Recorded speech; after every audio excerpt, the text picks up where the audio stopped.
আজকে আমরা নিয়ে এসেছি লেখা শেখার পঞ্চম ধাপ। চতুর্থ ধাপে আমরা কি শিখেছিলাম, যে অনেক কবার এ প্র্যাকটিস হলো, এবার এর সঙ্গে আস্তে আস্তে আমি বি অ্যাড করব।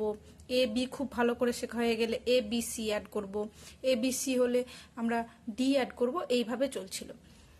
এরপরের ধাপে কিন্তু আমি ডাইরেক্ট এ থেকে জেডে যাব না, কারণ এ থেকে জেড পর্যন্ত যেহেতু একটা ধাপ, শক্ত ধাপ, এবং এর উপর ভিত্তি করে পরবর্তী পুরো শিক্ষাটাই দাঁড়িয়ে আছে।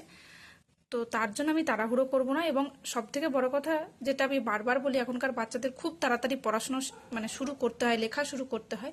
তো তার জন্য যেটা প্রধান দরকার সেটা হচ্ছে একটু ধৈর্য। তো এরকম নয় যে বাচ্চা এ থেকে জেড অবধি মোটামুটি শিখে গেছে বলে আমি একদম এবার এ থেকে জেড শুরু করব কিন্তু একটু অন্যভাবে।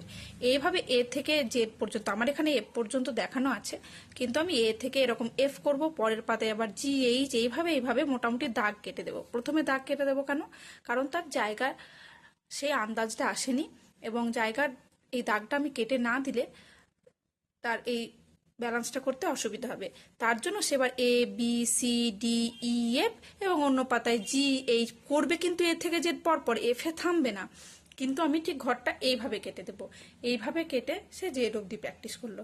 হয়তো প্রথমবারে সে দুবার প্র্যাকটিস করলো, অর্থাৎ A B C D E F, পরের পাতায় আবার জি এইচ আই জে, যাই হোক 3-4টে পাতা হয়তো লাগবে। হয়তো দুবার প্র্যাকটিস করলো। একসঙ্গেই যে একদিনে একটা খাতা ভর্তি করতে হবে এমন কোনো ব্যাপার নেই। পরের দিন আবার হয়তো এ থেকে জেড অবধি প্র্যাকটিস করলো। এইভাবে বেশ কয়েকদিন প্র্যাকটিস করার পর যখন দেখা যাবে যে বাচ্চা টানা, আমি এটা না লিখে দিলেও ঠিক এই ঘর ধরে ধরে এ বি সি ডি লিখে যেতে পারছে, তখন আমি পরের ধাপে যাব।